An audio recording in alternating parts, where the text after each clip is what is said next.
Ini bukan cuma masalah pelajar, ini masalah mindset. Dan ya, ini udah urgent banget.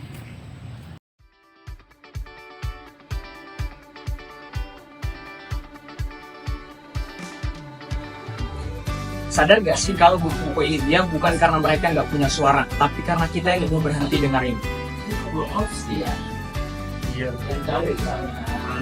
Kalau buku ini punya suara, mungkin mereka akan bilang, kita atau kami dulu pernah menjadi pusat dunia, tapi sekarang hanya menjadi pajangan seperti ini.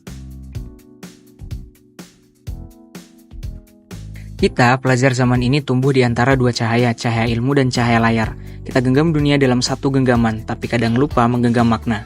Gawai kita hidup, tapi apakah kita sungguh hidup di dalamnya?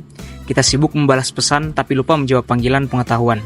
Kita menatap layar berjam-jam, tapi kadang tak sempat menatap hati kita.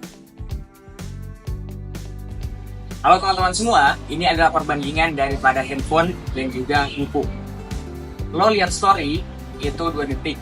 Lo baca caption, itu 3 detik. Tapi kalau udah disuruh baca buku, cuma 3 halaman aja, itu udah kayak neraka. Lo lihat HP, banyak notif yang muncul di HP lo. Tapi ini bukan salah lo, ini zaman kita. Tapi pertanyaannya, apakah lo mau tertinggal dan juga ditinggal? Atau kalau mau ikut bergabung bersama kami yang ikut sering membaca buku dan tidak mau tertinggal dari orang lain? Kita hidup di zaman serba instan. Semua serba cepat, mulai dari caption, tweet, short, video. Tapi sadar nggak, literasi baca tulis bukan hanya sekedar soal baca tulis itu.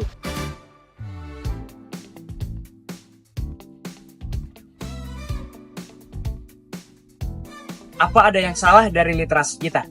Ya, ini bukan karena kita nggak bisa baca, tapi karena kita kehilangan rasa untuk ingin tahu. Handphone yang kita gunakan untuk mencari informasi segala hal, itu tidak kita gunakan untuk menggali informasi lebih dalam untuk masuk otak kita. Handphone itu sekarang hanya digunakan sebagai hiburan semata. Sebagai pelajar, kita bisa memilih menjadi penggulung layar tanpa arah atau penjelajah kata yang menyalahkan cahaya. Jadikan literasi sebagai nafas perjuangan. Genggam handphonemu tapi jangan lepaskan akal dan hatimu.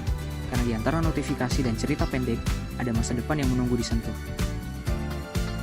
Baca panjang-panjang, boring, susah fokus, apalagi kalau bacaannya nggak relate. Tapi tahu nggak, kalau setiap halaman buku itu nyimpan kekuatan. Dan itu bisa bikin kamu lebih kebal, berpikir kritis, dan juga lebih tahu mana bisa membedakan yang mana fakta dan juga yang hoax. Buku tuh bukan benda mati, mereka ngasih lo kuasa buat mikir, buat nanya balik, dan juga buat bilang kalau gue nggak sepakat, dan ini alasan gue. Tapi sekarang kita lebih suka jadi penonton daripada jadi pemikir. Lebih suka research daripada research.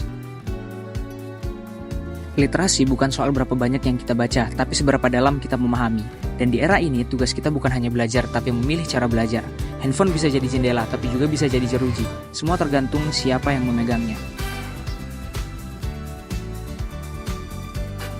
Kabar baiknya, literasi bisa dilatih. Literasi itu adalah skill dan bukan bakat, dan bisa lo mulai dari sekarang. Here's the hack. Yang pertama, baca 10 menit sebelum tidur. Yang kedua, tulis opini lo tentang apa aja. Yang ketiga, ikutan diskusi, forum, dan juga nulis cerita. Dan juga, yang terakhir, ubah scrolling menjadi speaking. Literasi itu bukan soal baca novel klasik aja, tapi soal lo ngerti apa yang bisa lo konsumsi dan juga bisa jawab balik. Literasi bikin lo beda. Lo bakal lebih jaga ngungkapin ide, punya pemikiran yang kuat, anti hoax dan juga clickbait, lebih tajam pas debat, dan ya, CV lo bakal stand out. Nggak percaya? Coba aja seminggu. Gue tantang lo. Gue udah ngerasain. Dulu baca buku tuh siksaan, sekarang jadi escape. Dulu nggak pede nulis, sekarang gue bisa kirim opini ke media. Dulu cuma bisa diem, sekarang gue berani bersuara. Literasi itu sama dengan kendali. Bukan cuma buat survive, tapi buat lo menang. Sekarang, buka satu buku lo yang udah lama ditinggal. Tanya, lo mau bilang apa ke gue? Dan lo bakal kaget karena jawabannya. Mungkin akhirnya lo dengerin juga.